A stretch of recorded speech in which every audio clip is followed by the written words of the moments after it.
Welcome to Canadian Music in the 80s and 90s Group A and my YouTube channel. And I'm very honored and glad to have Bill Welychka again.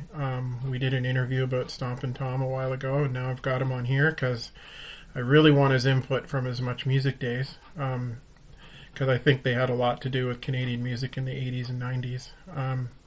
But I guess where I want to start is we know you were a VJ on Much Music and did a lot of interviews, and you still work in the media industry, from what I know, at Chorus. And but I want to start with like, when did you get started in the business? Like, did you go to school for journalism and stuff like that, or? Yeah, first up though, thanks for having me. Always good to talk with you, and always good to talk about music, my favorite subject. And Yeah. another favorite subject of mine is the Chicago Blackhawks. And I see that you have a jersey there hanging, so Yep. good for you. It's my Griswold jersey. You can see behind me here. Yeah, there's some of my Chicago stuff in my office here. Yeah, Awesome. Nothing wrong with the Chicago Blackhawks. not this well this year. They're shit in the bed, but Yeah, but I think they're going to get Bedard. not if they keep winning. They're on like a huge winning streak right now. They're climbing out of the basement. Stay in the Well, basement, guys. Stay in the basement. but wouldn't that be exciting if the Hawks got Bedard for you? You'd probably be pretty happy about that. Yeah, well, they're rebuilding. I just don't like when they get all these great rookies like Kirby Doc and Yeah. Kubelik, and then after a year or two, they're traded. It's like, no, if you're rebuilding, stick with these hot young guys. But Yeah, that's the salary cap for you. But for yeah, sure. thanks for having me. Yeah, I did go to Yep. school. I went to radio and television broadcasting in Toronto. At Seneca, it was a radio and television broadcasting course, was 2 years long. And the week I graduated was the week I got hired full time at Much Music as an editor Okay. and doing behind the scenes stuff. I was volunteering there for a good 6 months while I was going to school, working nights, and then yeah, serendipitously the week I graduated was the week I got hired full time, and eventually fell into producing, and then fell into the on air stuff. And but all these years later, man, the I still get a kick out of the behind the scenes stuff. That is what I love doing, is editing and producing. Yep. And when was your first on-air experience at Much? I had submitted a proposal for a country show back when I first started, Hmm. and then one ended up going on the air called Outlaws and Heroes. I was a huge country fan at the time. Country music Right. was selling huge, and so I was behind the scenes doing stuff. And then the show's host Denise Donlin went away on mat leave, and then I filled in as a host of the show. Never really aspiring to be on air, Hmm. just the idea of the editor of the show taking care of the show while the host was gone. When she came back, we co-hosted, and then she became the director of music programming, and then I stepped up to be the sole host, and then eventually a VJ in '94. And but all the while, all throughout that whole process, I was still in the edit bay editing, and again, that's the stuff I love. I love the on-air stuff too, but Right. and the interviews, but a good example years later, being sent to Switzerland to interview Shania Twain, Wow. coming Yeah. back with those tapes and producing and editing an hour special and seeing it all the way to the end, to directing the final product. That's what I get a kick out of, is being there every step of the way. I So couldn't you got hand my tapes off to someone else to deal with. right. So you really got started in the country when country was starting to really take off again in the 80s, I guess, probably because of the Steve Earles, Randy Travis's, and Dwight Yoakam's. But who was the first big Canadian country act to come out of that country boom that you remember? Oh my God, there's so many. New movement. I think Charlie Major was a big one at that Hmm. time, from the Ottawa area. Of Maybe course, George Stompin' Fox. Tom. George Fox, yep. Yeah. Another one at that time. Michelle Wright, um, Right. at that time as well. Prairie Oyster had been around for a few years Yeah. before, but was interviewing them a lot. Yeah, a whole bunch. But yeah, Stompin' Tom was probably the biggest at that time. Because he was just coming back into the fold again, I think, in the late 80s when you might have got started, I guess. Yeah. And you interviewed him several times, which we talked about on the Stompin' Tom fan club that I helped run. Um, so that must have been exciting to get that opportunity. Absolutely. Just knowing what his convictions more than anything, Right. willing to take a stand, make a statement about Hmm. where he saw where the Canadian music industry was going. And stepping up and saying, why are we rewarding people who are hightailing it down to the US? Right. They had good reasons. Michelle Wright had a great reason for moving to Nashville for her record deal. She goes, Canadian labels weren't giving me a chance. Right. A Nashville label took a chance on me, so I had to be in Nashville. So there's two sides to every story, but There Stop and are. Tom had made some great points. I mean, but he was the first real. I mean, because the one thing I always remember about Much Music is you guys supported anything Canadian, and Tom was, I think, probably the first real independent Canadian artist that I can think of, like doing it on his own. That was a good thing about Much back then is,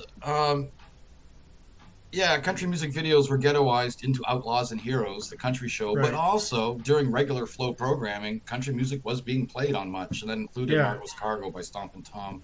It's funny, I saw Jeff Martin from the Tea Party last night and hanging out after the show, and he brought up the fact that, you know, those early Tea Party videos, they broke in Canada because of Much Music, and that's what Much Music did, is Yeah. introduced Canadian artists to Canadians when radio wouldn't. Right. Often Much broke bands, and then radio would follow. Because Moist is a great example. yeah, And it seemed that if a Canadian band had a video, you guys would play it, and you'd give them the audience that they probably wouldn't have gotten anywhere else. Pursuit of Happiness, I'm an Adult Now, Yeah. independent video shot out on Queen Street, paved the way for their major record deal in the US with Right. Chrysalis Records. They redid the recording, redid the video, but Hmm. just an example of Much really championed. And years later, we saw that Much wouldn't play videos. This is after I was gone. Much wouldn't play videos unless it was already a proven artist. And so Right. somehow that shift happened where that's around the time where I wanted to get out of it and realize it wasn't Right. about music and passion anymore. It was about corporate playlists and Yeah. Because I remember seeing a lot of these Canadian acts mixed right in with the top international acts of the day on Much back then. Like there wasn't anything you wouldn't play. Like you had your specialty shows, like you had the Power Hour, you had Outlaws and Heroes, you even had an indie show, from what I remember. I Indie remember Street. watch. Yep. I remember watching the Wedge. The Wedge played some really interesting stuff back then. Before And that, it was City Limits. Yeah. So yeah, exactly. And I mean, the New Music kind of followed in. Was before that, but I mean, it was kind of following that kind of thing too. But I almost thought that what Moses was doing back then, I almost thought he was kind of like Stompin' Tom in a way. a Um, groundbreaker, a visionary. yeah, they were Uh, doing something nobody else was doing, and they kind of got. I've heard stories about people that didn't really like them for it. They didn't really like what was going on there because they weren't like what everybody else was doing. Anytime anyone is going to step out and do things their way and try to realize their vision, yeah, they're going to get flack for it. History has repeated that. And I'm a fan of those people. I Yeah, love those kind of people. And yeah. Moses definitely was like that. I mean, Sloan was here in PEI last night playing in Summerside, and there's a band that you guys broke too. Like you guys played a lot of their videos and stuff at the time. But I really felt that even into the '90s, when the alternative music really started getting big, there was a really big Canadian scene, and Much was a big part of that. Yeah, and difficult trying to make everyone happy. Right, But the 90s was a magical time. You know, hip hop was huge, pop was right, huge with boy bands and all the solo artists. Um, Alternative music was happening. They had all these genres going on at once, and yeah, we endeavored to play all of them and feature them in some way. And I remember Jeff Martin last night was saying that, you know, the Tea Party broke because of their early video play right. on Much Music. Radio wasn't touching it, and it wasn't until after video airplay nationally that Right. radio started following that trend. Yeah, it seemed the Edge kind of did their part a little bit for the Canadian bands when you guys were playing some of those videos. Like they really hopped on board with a lot of the, because you were hearing. I mean, 5440 was, Mm. you know, their career went farther because of that, and you know, those bands like the Killjoys and Arlie Peace took off, and it was just amazing. Some of the great Canadian bands that were coming out.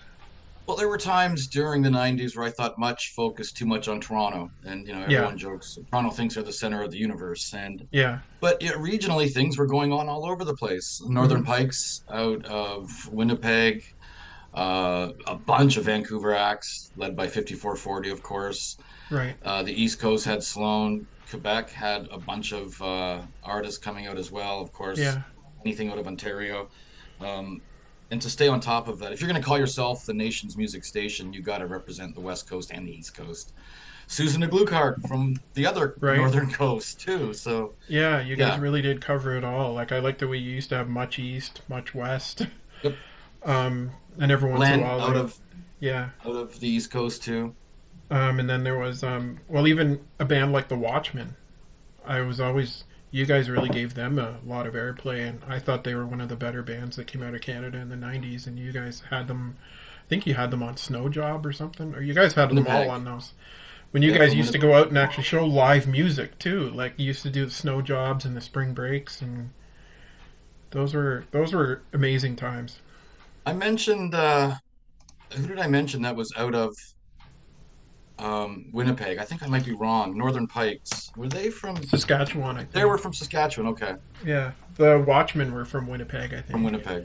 But I mean, there was so much good music coming out back then. Like, just I used to like the fact that you showed the live music too. Like, you watched Spring Break or the Snow Jobs, and you saw those great Canadian bands playing out in the freezing cold. Like, but they don't do they just don't do that anymore. And it was Yeah, sadly, it's a time, an era, and presentation of music that will never be replicated. It's very sad that way. And I talk about it all in a book. I just finished writing. It took a year to write, and very excited about that. More mhm. details I've been posting on Facebook. And it covers all that stuff. It covers what's happening now. And the big kick for me in the past year is seeing the resurgence of retro music. Yeah, And a lot of these people are now older who went through it and are looking back fondly. I think you need a decade or two away from a decade to you're look right. back on it fondly. Yeah, And that's what we're seeing right now in pop culture is that embracing of 90s pop culture and early 2000s. Jeff Martin was saying last night that he just played Montreal hmm and grown men were crying. He said, yeah, hearing these Tea Party classics done as solo acoustically. And that's yeah. the beautiful thing about music is it can transport you. It brings you back to a time and place that was special and holds meaning for you. The when is the book scheduled to maybe come out? I want it out by the fall, Okay, and it's a slow process. There's a lot of things going on. I'm excited who the forward is written by. I don't want to say it until I have it, but right. But very excited. you must come back on here when the book comes out to push it. Absolutely, for Please sure. do. I would give anything. I would love to push your book because it sounds like it. I mean, you've got an amazing perspective. Like, talk about some of the bands that you got to interview, even the non-Canadian ones. I'm sure you were and interviewed some amazing artists that you were just absolutely amazed that you got to talk to. Well, I talk about it in the book, just the dream job aspect of, being a music fan, going all the way back to kindergarten, Yeah. and years and years later, interviewing all these acts like Mm-hmm. David Bowie and Rolling Stones and The Who. Years later, and in high school, bands that meant a lot to me, like The Cure, or my Mm-hmm. goth phase with Bauhaus and Peter Murphy, or Right. heavy metal stage with Judas Priest and Iron Maiden, classic rockers like Led Zeppelin, like all Right. these bands I would interview years later as an adult or in my 20s. I Yeah. mean, not sure if I'm still an adult, but We'll get there one um, day. yeah, it's the idea of fighting against getting older. Can't do For anything sure. about it though. But No. yeah, that was the kick is bonding and spending time with these people and um, realizing the first time I interviewed Robert Smith like here in New York, halfway through the interview, it hit me. It's like, man, I had posters of The Cure in my locker and in my bedroom, and I'm not saying that to them. I'm not going to dare admit that. Hey, I'm a fan. No. I think they can tell anyway, just by your questions and what you know, and Right. the originality of the conversation, for the most part. But yeah, that was the biggest kick. Is years later becoming friends with some of them too. That's another thing I want to say. It seemed like a lot of you guys at Much were friends with a lot of these Canadian acts. Like, they came by, they knew you would give them a boost to their career by showing their videos and having them in the studio and interviewing them. And it seemed like I remember watching the Much Music Awards, and some of these bands seemed like they were like friends with you guys. Like, you were not just working with them, but you kind of knew these guys personally in a way outside of work as well. More acquaintances than actual friendships, I think, a lot Right. of cases. But what's one of the cool things about moving to Kingston 10 years ago to work at Global TV Hmm. here was reacquainting friendships with the hip, Right. and seeing what they went through and their families when Gord was dying. Right. Can't help but get caught up and feel for them, just like if it was a friend losing a Right. family relative. And with Paul Langlois and Rob Baker, and running into Johnny Faye sometimes, or Gord Right. Sinclair, and knowing their families, and being welcomed into that sort of Right. circle has been one of my favorite things about Kingston. And they're all And still hanging around Kingston. Those guys, are they? Sinclair, Baker, and Langlois still live here. Yeah, Johnny Faye comes back to visit a lot. A lot of their Yeah. archives are kept here, so a lot of the reissues that you Right. are hearing and you will hear in the coming years, and you have heard in the past couple of years, Johnny Faye is responsible for going through all the old tapes, and a lot of Right. those tapes are stored here. And yeah, I bought the reissue of the Live at the Roxy, okay, and I think it's one of the best. It's the best live recording I've heard. It was them in their heyday. I think in LA, yeah, the thing that made me a hip fan was when the radio stations used to play the Killer Whale Tank of New Orleans is Sinking, and I the could never bootleg. buy it. I'm like, I'd go out and buy that tomorrow, but it was never released. But now it is, and it's just I think it's one of the best recordings. It was them in their prime. Yeah, they were firing on all cylinders. And the cool thing about, well, they recorded everything, and Yeah, fans have recorded everything, and it's all out there somewhere. You just have to look for it. But that was the cool thing about the hip. No two shows were the same. Set lists yeah, were different. Gord's mid-song rants were different. yeah, His on-stage antics were all different. Nothing was, uh, you know, rehearsed. It was yeah. brilliant. And what I love about the hip too is when they toured, especially in the U.S., Hmm. they would roll out a cover of an artist from the city that they were playing in. So if you happen to catch the hip in Right. Chicago, they would roll out a Cheap Trick song. If you were Okay. in Texas, they would roll out a ZZ Top song. Okay. And I think they might have rehearsed it for 5 minutes during the day during sound check. Right. But yeah, just brilliant that way. If you were caught them in Detroit, you'd hear an Iggy Pop song. Right. Like I love that about the guys. well known were they among music circles in the States? Because I recall hearing Pearl Jam mentioned when Gord passed away at one of their shows. They spend a lot of time in the US, and I think one of the things that frustrate me most about being a hip fan is hearing other people say, well, they never broke in the US. That is so not true. Yeah. Sales wise, yeah, they didn't match per capita the sales numbers they did in Canada, but in pockets all over the US, they Yeah. had huge fan base. Like they were huge in Texas, New York, Yeah. Detroit, Chicago. There's a lot of places throughout the US that embrace the hip. Per capita, sales wise, you're not going to compete with what they did in Canada, but even all over No. the world, like they had pockets all over the world. They're an international act, Right. and it's that Canadian psyche. Well, you're big in Canada, but are you big anywhere else? Fuck off. Uh, Yeah. Well, yeah, that's they what I are big mean. everywhere else. Just because you're not like Shania Twain level in the U.S. doesn't mean you're not known. I mean, look at a guy like who's John Prine. Guy's one of the most well-known artists on the planet. Was he a Even in the million? U.S., Yeah. did John Prine sell millions and millions? He's No. an artist that a lot of artists love to name check, Yeah. but did he really sell millions and millions? Sadly, no. Yeah. Well, it's even with Stompin' Tom. I didn't realize. I talked to his manager, Brian Edwards, and I didn't realize how many of the music circle in the States knew who he was. I remember Marty interviewing Marty Stewart one year, and him asking about Stompin' Tom. Really? Yeah, and yeah, he. I think if you're a music fan and you're an artist, Yeah. other artists are on your radar. But does the business catch up? Not necessarily, and that's sad. Yeah, because I also remember Brian saying he used to do shows for little Jimmy Dickens down there, and he would always ask how Stompin' Tom was doing, and I wouldn't have even thought he'd know who he was, but a lot of them down there did know who he was. Well, and look at the Tea Party. Good Yeah, example. Big in Canada. Did they make it in the U.S.? Not necessarily to the same level. Huge in Australia, of yeah, course.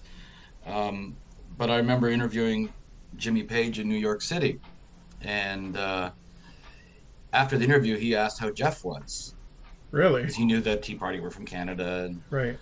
I said, "It's funny, I'll be seeing Jeff tomorrow." And this was I had to come back from New York and MC the White Ribbon Campaign benefit concert, which was spearheaded by the Tea Party.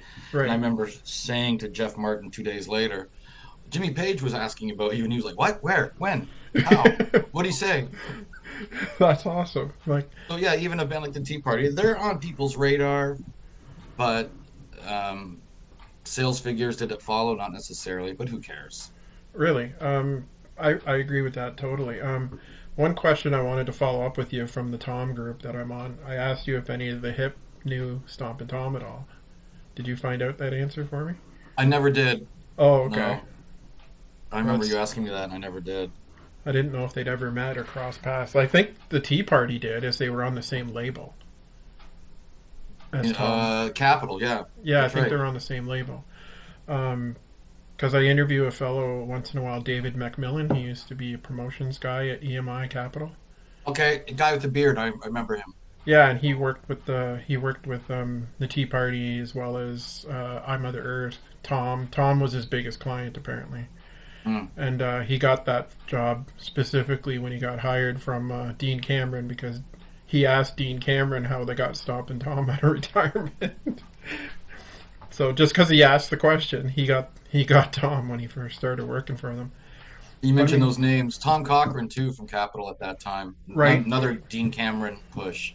Was And Glass yeah, Tiger Dean Cameron push or mm, because they were on not Capitol sure about too, I that. think. He Um, might have come a little bit after Glass Tiger. but Dave was really fascinating because he worked at Attic too. And an Um, indie label, yeah. yeah, Distributed by. he was there when the Irish Rovers came out with "Wasn't That a Party," and he's got some fascinating stories about the people he's worked with over the years. He worked with Chalk Circle, who I thought was one of the Mm, most underrated bands in Canada back then. from Toronto, yeah. Yeah, like This Morning, I think, was the big hit. he was This talking Morning? this morning and their cover of 20th Century Boy. Yes! T Yes. Rex. He Yeah. talked about he talked about boot sauce. That's one a lot of people might not remember. Montreal, I remember them. Yeah, and he's a big fan of Art Bergman. Was the Like he guitar player named Pierre Fume? something like that, I think so, yeah. Perfume? Pierre Fume, yeah. Yeah, but he said he worked with boot sauce. He said they were trying to figure out what to call the album and he said, "Well, our album is shit, so we'll call it the Brown album." Those stories just make me laugh so hard when I hear stuff like that. But I mean, yeah, like I mean even in the 80s like much music did it right from day one with the Canadian bands. Like there was, I think they almost helped create a whole industry up here. Well, that was the mandate. MTV had taken off. Right, Um, Very narrow programming, and much thought, okay, if there's going to be a Canadian version of MTV, Much Music, uh, let's do the opposite of what they're doing and narrow casting. Let's broadcast. Let's right, feature a lot of different kinds of music. Let's break music. And yeah. of course, yeah, like I said earlier, it's a delicate balancing act, playing the big stars, playing the hits, but also let's cultivate an industry here. And that's what they did. And it was great to be a part of that at that time and seeing it unfold. Well, even with Music Plus, I didn't realize Quebec had its own industry. It's a funny thing, Quebecois artists can sell platinum in Quebec, and Yeah. outside of that province, the rest of Canada doesn't even know this person exists. So that's a microcosm of what the Canadian music industry is like. Well, I remember reading Um, that everyone thought Corey Hart had disappeared, but he didn't. He just went and worked with his wife, who was apparently quite huge in Quebec. that's true too. And then moving, I think, to Bahamas eventually. Who you should check out about 8 years ago? Corey Hart produced Patrick Waugh's son, Oh, okay. and he put out a record. It's really good, and that was Is produced it by is Corey it in Hart. French or is it both languages? No, it's English. Okay. Forget his first name. Anyway, yeah. Well, I work at the QMJHL games here in Charlottetown once in a while, and the Quebec Ramparts come, and Patrick's the coach, so still see what he's doing around once in a while. I know he's got a son that plays hockey as well, but um, But I recall hearing something about his son going from hockey to music instead. Um, Yeah, so that'd be something interesting to check out because I imagine his kids are grown up by now. I think it was on Warner. I'm pretty sure it was on Warner Music. His the album. Okay, great stuff. So do you still do a lot of music stuff for Global? Yeah, that's the cool thing about where I am right now is I Right, host a morning show, so it's more or less of a lifestyle show, a lot less newsy, although there's those right, components. But I can you know interview whoever I want, and that's authors and that's musicians. And right. one of the cool things is this week I'm setting up an interview with the Kings. Oh, switching the glide. Yes. Beat Goes On, Switching the Glide, a song that came out I think in 1980, and I freaking love that song as a kid. Yeah. And it's one of those songs that are timeless to me, and I can go back and listen to it. It still seems fresh. Anyway, reached out to those guys, say, do you want to do an interview? Let's tape a virtual interview. They got back and said, man, we'd love to. We have a new album coming out. We're going to add Kingston to our itinerary this summer when we play the new record, and I am freaking out for that because this is a bucket list wish band for me to see live is the Kings. Oh, that's great because I actually have a connection to them as well. When I was doing some volunteer work at the local TV station in Mississauga, we did a.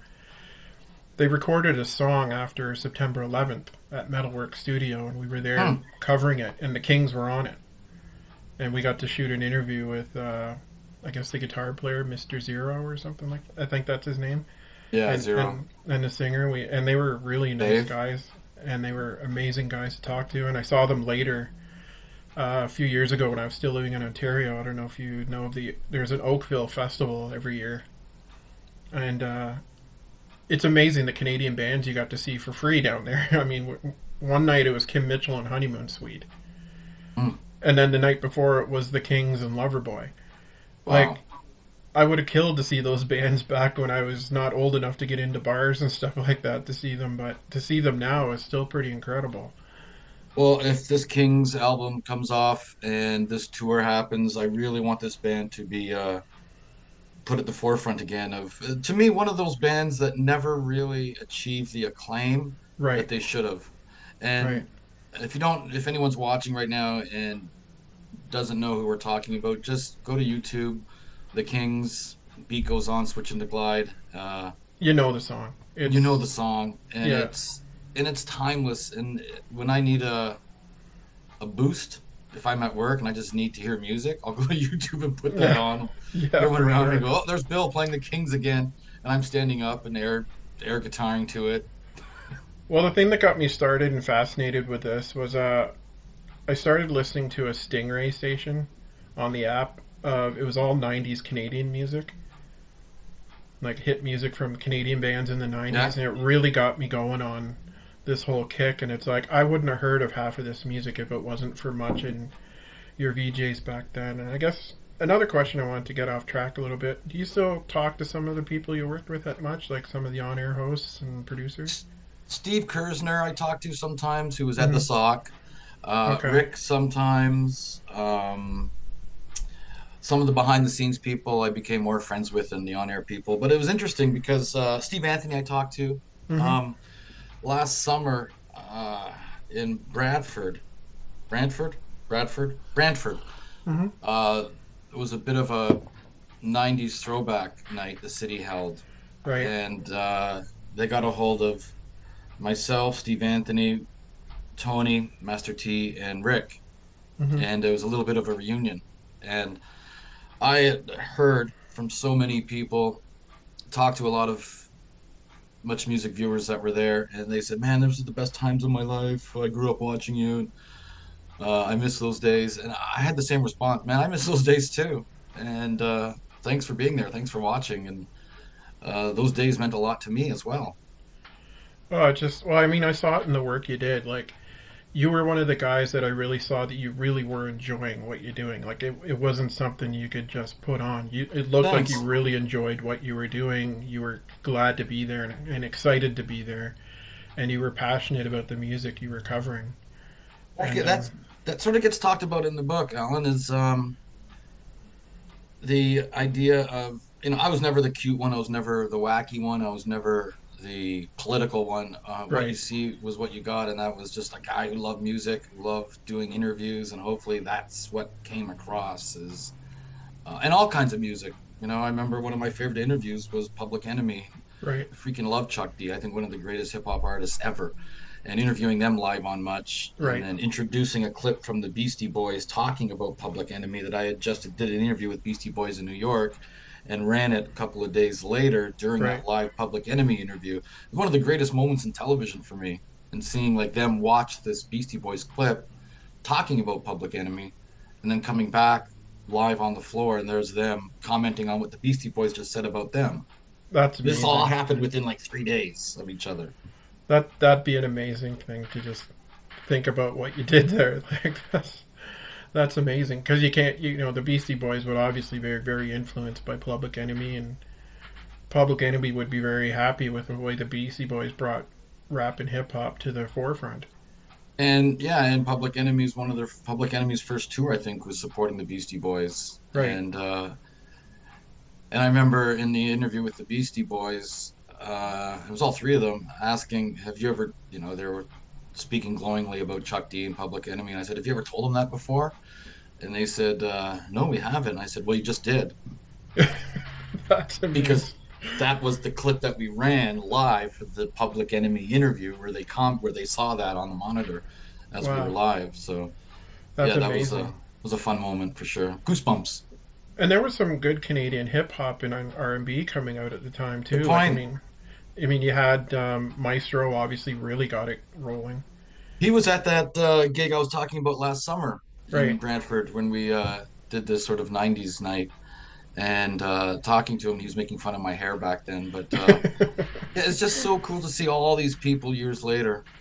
Rick Yeah. hasn't changed at all. Rick looks exactly the same. Yeah.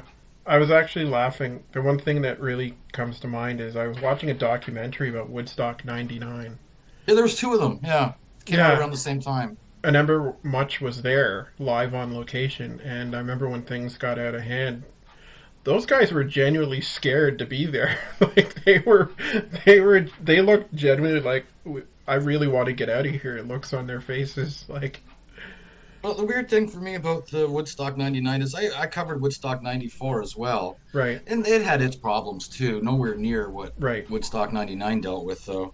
But I remember going out with Rick the first night, the Thursday night, even before there was any music, right. and shooting some stories overnight with some of the crowd that was still up at 3 in the morning. Yeah, And then the next day, I said to my boss, Denise Donlin, I said, "I'm festivaled out. Can I just do interviews?" So I was more or less hunkered down throughout the weekend in the backstage compound doing interviews throughout the weekend with all the artists. And it wasn't until many of us got home back to Toronto where we realized what was going on at Woodstock 99. yeah, I read about it in the papers the next day like everyone else. I had no idea this shit was happening. yeah. And there was a Canadian day, wasn't there? Like a Canadian stage. They had I know the hip it played was there, didn't they? yeah, oh yeah, that was the biggest crowd of their career. Yeah. And I got asked to do some stage announcements, and the coolest thing was being on stage doing some announcements. I wasn't even hit by any water bottles. It was awesome. I was afraid. People were, "Who the hell is this guy? Get him off the stage. Where's the music?" Yeah, But no, it was fine. But looking out and seeing all the way to the horizon, people and bodies and heads, and I yeah, have never seen that many people yeah, deep before. And yeah, that was kind of cool. I was ashamed of it looking back, though, just the idea of rape culture and girls yeah, crowd surfing and guys trying to cop a feel. That shit really disappoints me, and I yeah, was ashamed to be there to promote an event like that yeah. where there was so much friggin' misogyny But in uh, defense, you guys were there covering music. I don't think you were there to really anticipate seeing that. You were just there to cover the music, like the collection of bands that were there and yeah. artists. But too bad, what was supposed to be 3 days of peace, love, and music will always be tainted by the fact that there were some meatheads in the audience Yeah, and rioting and things like that on the last night. And looking back, I think the documentaries dissected it amazingly on what was happening that weekend, how it was escalating, Yeah. the heat, the geographic location of the site, like all Right. these things were just compounding and compounding that by the last day Yeah. it exploded. Like the only thing I would have to compare it to is maybe I used to go to Edgefest quite a few years in the '90s, and but that was nowhere near what that was. But what a collection of Canadian bands they used to get every year. I give them credit for giving Canadian bands a lot of exposure back then. CFNY Yeah. 102 and the traveling concert. Yeah. And the cool thing about Mm. those summers is I covered most of them is they would also bring in international acts Right. along this Canadian Edge Fest tour. Right. And yeah, so you'd see Foo Fighters, you'd see Green Day, you'd see Hole out there. I think, A lot of international acts alongside the Moists and Our Lady Peace and but it Sloan was and great to see those Canadian acts stand right up with them and be just yep. as well known as they were. I Um, remember I forget what year, 98 maybe for Edge Fest. The year Foo Fighters and Green Day were out there. Talking with Dave Grohl backstage one time, he was asking me about the inbreds. really, They had performed. And for the whole rest of the tour, all he did was when the inbreds were performing, he would stand side stage and just enjoy the music. So, yeah, because he the was a fan. international acts got a taste of the Canadian music. Because Dave is a fan. He's never been shy about saying how much of a fan of music he is. Yeah, that's one of the cool things about Dave too. I love I that. heard He's he in the was a, book too. I heard he was a big Stompin' Tom fan. I gave him a signed autograph book after one interview. I think Yep, my he's friend David McMillan said he was involved in that somehow, getting a getting book, getting the book signed so you could give it to Dave. okay. Because he was working with the MI at the time, Yep. and I think I recall him saying something about him getting that book signed so you could give it to Dave Grohl. And I remember, yeah, it was also Girl Guide Cookie Week, and I got him a box of cookies. So I actually handed him the book That's and the awesome. cookies. It's all in the book, but the Stompin' Tom book and the cookies. And at the end of the interview, he's holding them like they're twins. He was just so grateful. I never would have picked Dave Grohl to be a Stompin' Tom fan. I wouldn't even think he would have known who he was. It's just amazing. That shows how far along his knowledge of music goes, I guess. Yeah, But you gotta love him for that. man, I miss the old Much days. I really do. Have you watched the documentary on Doug and the Slugs yet? Yeah, in Toronto, I emceed the screening, Okay. and one of the slugs were there, and the filmmaker, and yeah, that was amazing. Yeah, And because I didn't realize Denise Donlin was involved with Doug and the Slugs in their early years. yeah, she used to book talent for universities across Canada, and that's how I guess she had met them. And yeah, that's pretty. I never interviewed Doug Bennett, but did talk to him one time in Montreal on the street. Hmm. We just ran into each other and more or less talked about Denise and stuff. And amazing, what made that documentary to me was the fact that over all those years he was journaling, and no one knew it. Yeah, that's crazy. That's what it blew me away about the documentary. The way that neighbor, that girl who was the neighbor there, reading all of his journals. Like that is truly amazing. Like I wonder if that'll ever get published. That'd be something to see if ever some of those got published. Those actual journals, yeah. Yeah. And to see that, towards the end there was it became friendly again because I think Doug went off to do Doug and the Slugs on his own, and then the Right. band went off to do Doug and the Slugs with another singer, and then I think before Doug passed away, there was they everyone had reconciled, so that was beautiful. That's good to see too. I really hope they do more documentaries on some of these Canadian bands that some people might have forgotten about. Like, Well, that's the Triumph yeah, did one a couple years ago, the and Rush one was really good. here's one of the cool things is a lot of that old archival stuff came Yeah. from Much. And they, Yeah.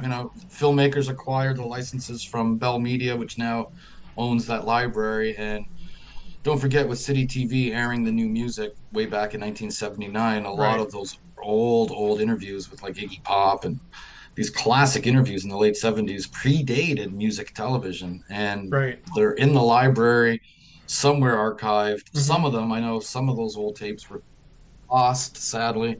I think when Bell took over Chum in that Right. library, someone went through the library and just started throwing out old tapes. So City TV wouldn't have got a hold of some of that stuff at all.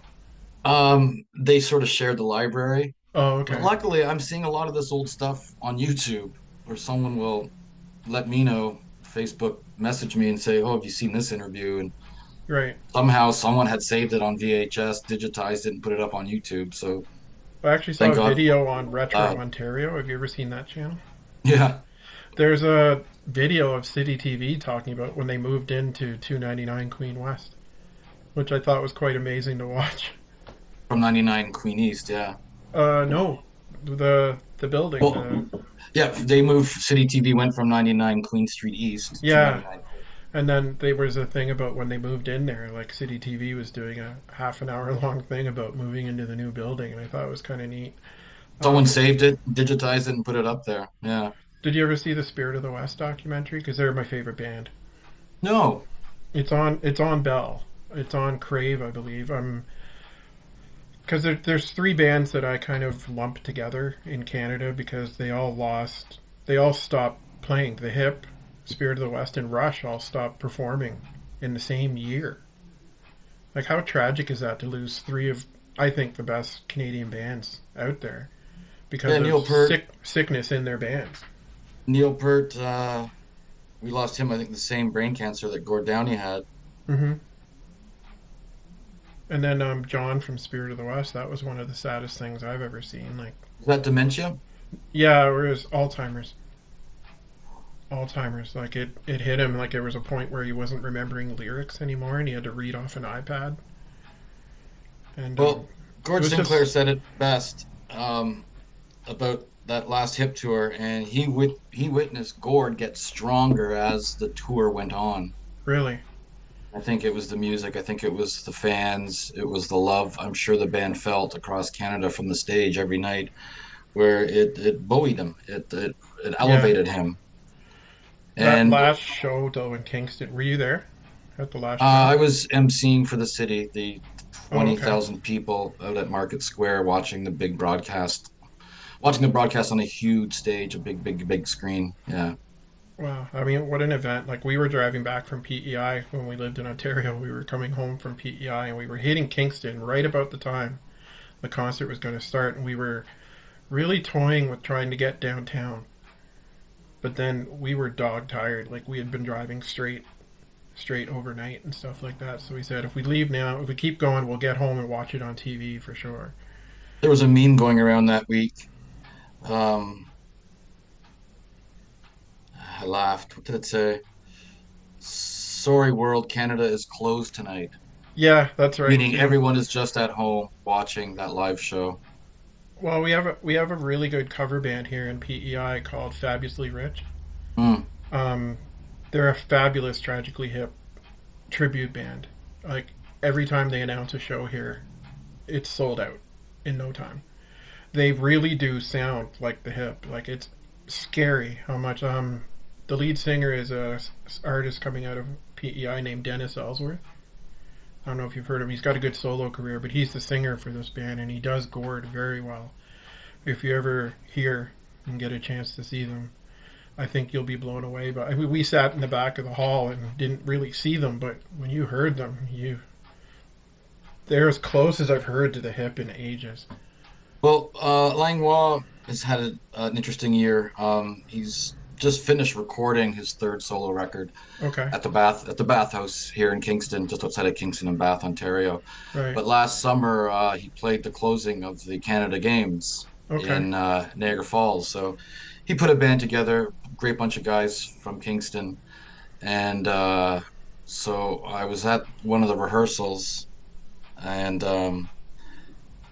they did the big concert in Niagara Falls, but 2 nights before he did just a small intimate gig at a mm-hmm. bar here called the Merchant Tap House, Okay, and it was a benefit for homeless people here in Kingston. This care hub we have out on right, Montreal Street called the Integrated Care Hub, and he did a benefit to provide lockers for a lot of homeless people rather than right. shopping carts. They can have lockers. Okay, And anyway,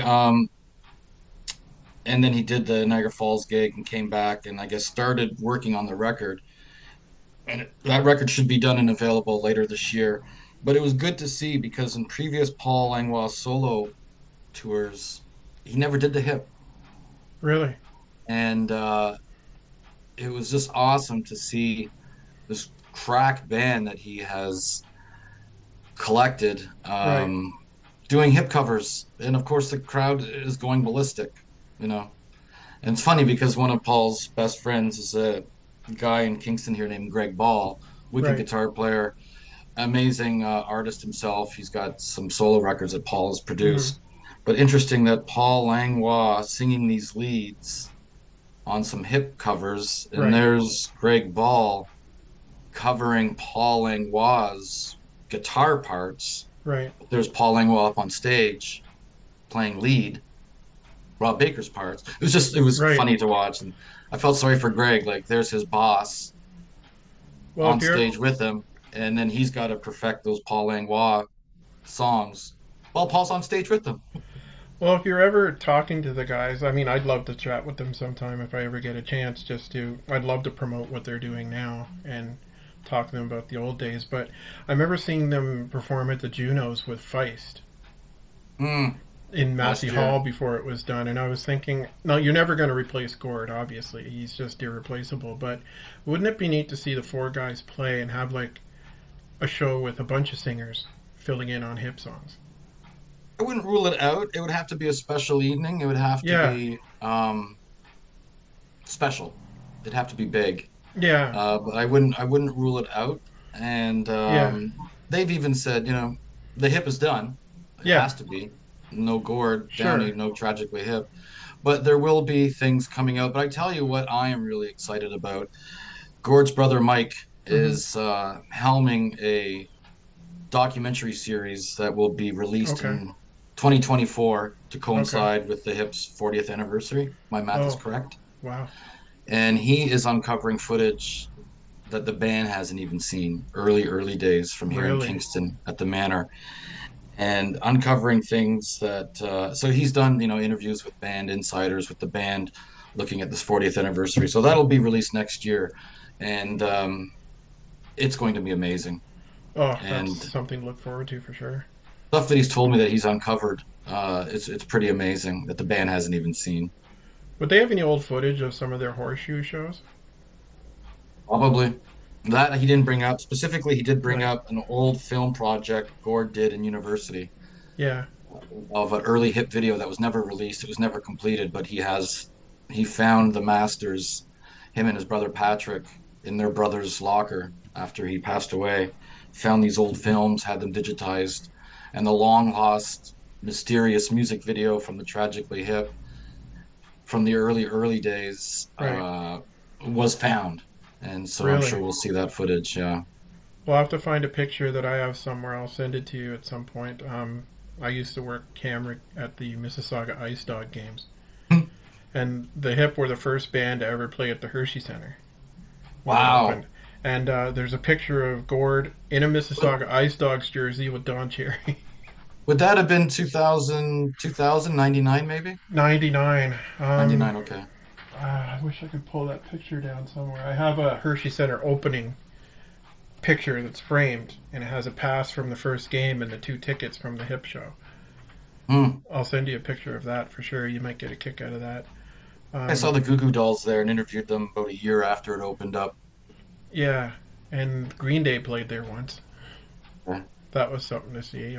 But they don't get many concerts there anymore. Well, that's the cool thing about this Mike Downey Yeah, doc series is I've been talking with him over the past year right. and trying to go through our station's archive. They've been around for 65 years, Yeah, 67 years, CKWS-TV. They have a lot of old stuff. yeah, The archive system, though, is really outdated. So you have to yeah, go through old tapes, old three-quarter inch tapes by years. So yeah, he was looking for like Kingston stuff from the mid 80s, anything we yeah, had from the hip, and we have a little bit of stuff. But the three-quarter inches, the tapes, the oxides wear off after years. No one knew yeah. how long those tapes would last for. And our three-quarter inch machine just stopped playing them. That just and you can't get parts for a three-quarter inch video No, tape machine. no. So anyway, I got a whole bunch of tapes and Yeah, gave it to them, and they were being digitized last year in Toronto. So hopefully, some of that old footage will come up. Is a lot of work that goes into digitizing some of that stuff, like what has to be done. You just hope the oxides haven't worn off, and that's what the Yeah, band has gone through doing these reissues. Is all the old masters from Fully Completely or yeah, Road Apples or that first EP is basically they have the masters, right. 1 inch or 2 inch audio tape. Basically, what they do is they put it on an old reel to reel, Yeah, press play, put up all the pots on an old soundboard, yeah. press play, capture everything, and hope that the oxides don't wear off. You basically have 1 or 2 passes that you can play before the tape just falls apart and is gone and lost forever. Is it So just they've been dried doing up or that. something, or is this? Oxides wear off. Yeah, They just stop, the videotapes just stop working, and so that's what they've been doing to all their masters in the past several years. So you'll hear a lot of unreleased hit recordings over the next couple of years. Thank God. yeah. I know one of the biggest arguments I hear through the Stomp and Tom group is everybody wants to see a remastering of Across This Land, Mm. the movie he did at the From the Horseshoe in the horseshoe. '70s, but they don't can't seem to find out who owns it now.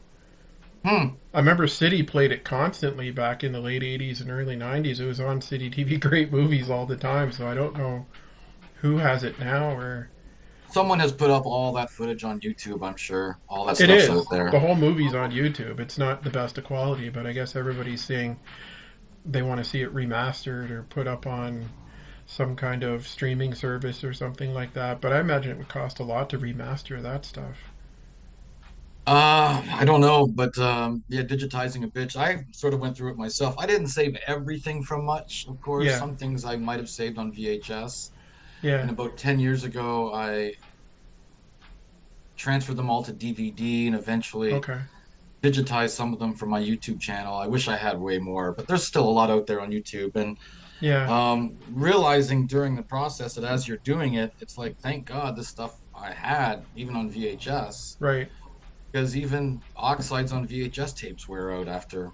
yeah, No one knew basically how long the tapes would last. yeah. People are realizing that they probably have a shelf life of maybe 30 years I guess that's what Wolf before they Van Halen. deteriorate. Wolf Van Halen was saying that when Eddie died. He was saying there's tons of stuff in Eddie's studio that he's worked on, but apparently he said you'd have to bake them or something to get them to I've heard play of that. again. Yeah, But and he then was it's only good for one pass. yeah, and he said it would be like it would take forever to go through all the stuff that he had on his shelf that he worked on. Like, but there's tons of stuff that he did on tapes that he, like he said, he doesn't even know if they'd play again. Well, one of the cool things is, speaking of 90 Canadians bands, the Mahones, Oh, Irish punk right, band from right, Kingston. Finney McConnell is from Kingston, went to hmm school with all the hip guys. Before the hip, there was a band in Kingston called the Filters. okay, That was Gord singing. right, Uh, Baker was doing guitar. Finney McConnell was on guitar. okay, Mauro Seppi was on drums. School friend of theirs from high school and grade school. I became friends with Mauro when I was living in Toronto. I had no idea of his connection to the hip until I moved here, and he was right. telling me. And I remember some nights we'd be playing hip music all night and talking about it. And it wasn't until I moved to Kingston, Mauro says, "Oh, my hometown." I go, "You're from Kingston?" And he went, "Oh yeah, I grew up with all the hip guys." I'm going, "All those nights I was playing the hip for you, never told me you grew up with those guys." Mauro goes, "Hey, I don't like to brag." But Yeah. Mauro was on drums. Anyway, Finney saved a lot of those old Filters recordings Oh, great. That'd be good and to hear some of that. gave them to Downey, and they will be heard in this documentary next year. They were all covers, Yeah, and but to hear high school Downey singing, uh, it is yeah. there. It's there, and you'll hear it in this documentary next year. I've been actually watching reruns of the old Super Dave Osborne show. And no, but there's been some really amazing Canadian bands that were on that show. Like He did. Sue Medley was on that. Do you remember Sue Oh, Medley? oh, I love her. Yeah. And I didn't realize Vince from Spirit of the West was playing drums with her on that show. Hmm. He played drums with her. I think he played with Doug and the Slugs for a little while. He played drums with a lot of Vancouver guys before he got into Spirit. Man, I had a big crush on Sue Medley. There's a name I haven't heard from in a long time. Oh, she made great music. I don't know what Yeah. happened to her, but I don't know if she still plays. I was always a big Sass Jordan fan. I thought she was an Hmm. incredible singer. Um, there's so many bands I wish I knew what happened to them. And Oh, God, for you too. yeah, and Well, thanks for you for helping me bring some of these memories back. Like it's just I really appreciate you coming out and doing this because this is what I'm doing it for fun. I'm having a blast doing it. I can't believe I'm even talking to you. And just hearing some of these great stories. It's awesome, Bill. I can't thank you enough for helping me do this.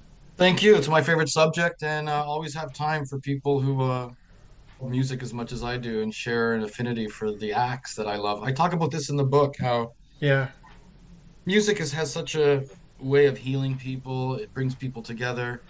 brings back Um, memories brings back memories. It's a friend when you need it. It's a friend on long for drives. It's a sure. friend at for nights at the cottage. Yeah, Blue Rodeo, the Hip. They've all been with me on drives by myself, visiting my mom before she passed away. yeah, Music has always been a touchstone in my life.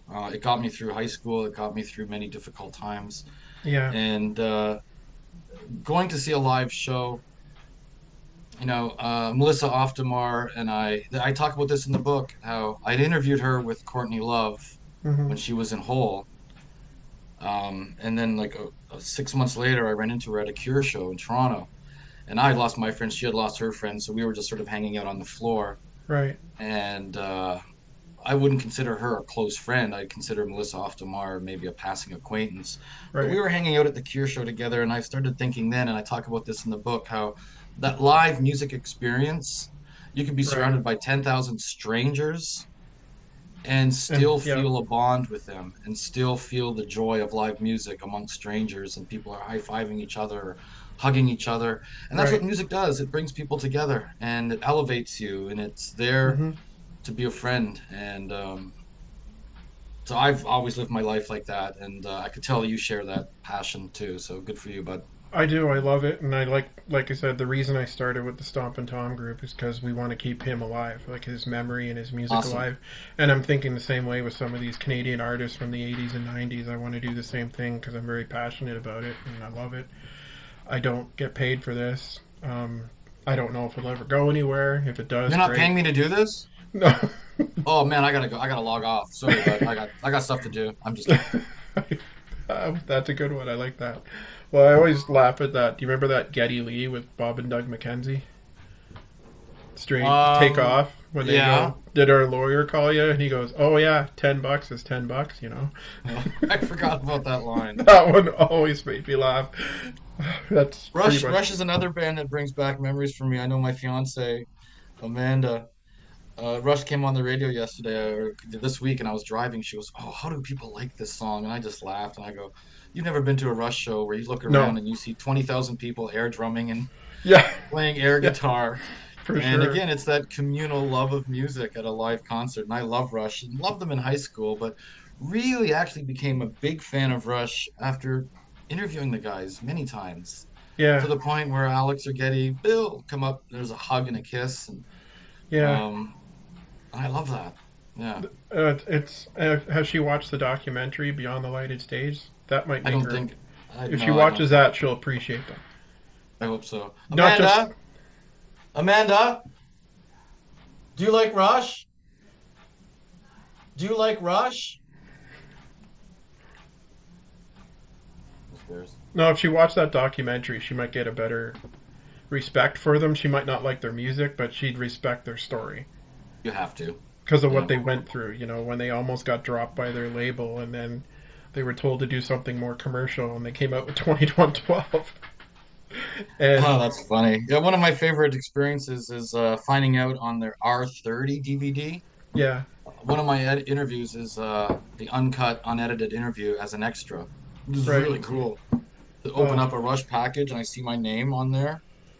Goosebumps. that is pretty cool. Like even when me and the guys in the Stomp and Tom group got our names in the credits of his last release, his posthumous release, the songs from the Vault. I don't know if you know about those. Oh yeah, that's awesome. We got our Facebook group in there and all of our names in there. That's kind of exciting. And do you have Tom's DVD, the I live do not concert know. one? I'm on No. the inside cover shaking his hand. Oh, that's a brilliant. That's a cool thing. Oh, it was, and there's a little video clip of me going up and shaking his hand. And all I remember is being incredible. I'm not normally nervous to meet people like that, but he scared me. Well, you'll forever be connected with him forever, long after you're gone. There's Yep. that stuff that's out there of you and him. That's brilliant. Yeah, and the guy that did all the artwork for his DVD and CDs in his later years, he told me that he really went over that footage before he put it on there. Hmm. So it's kind Nice. of interesting to hear that. So, but yeah, it's Okay, pretty. I'm off to school Amanda on some Rush right now. I would too. So when your book comes out, we got to do another chat for sure. Absolutely. I would For love sure. to give your book a plug because it. I can't wait to see it. I hope it gets out here to PEI somehow. I hope so. Sure will. I hope so. Again, can't thank you enough for doing this. I love talking to you. I could talk all day Yeah, about I love music. talking music, my friend. Okay, I'll send you a copy of the interview when I get it ready to go. Okay, you take care. Thank you so Thank much. you. You too. Take Thanks care, for Bill. watching, everyone. Thank you for watching. Take care. Bye, Bill. Take care.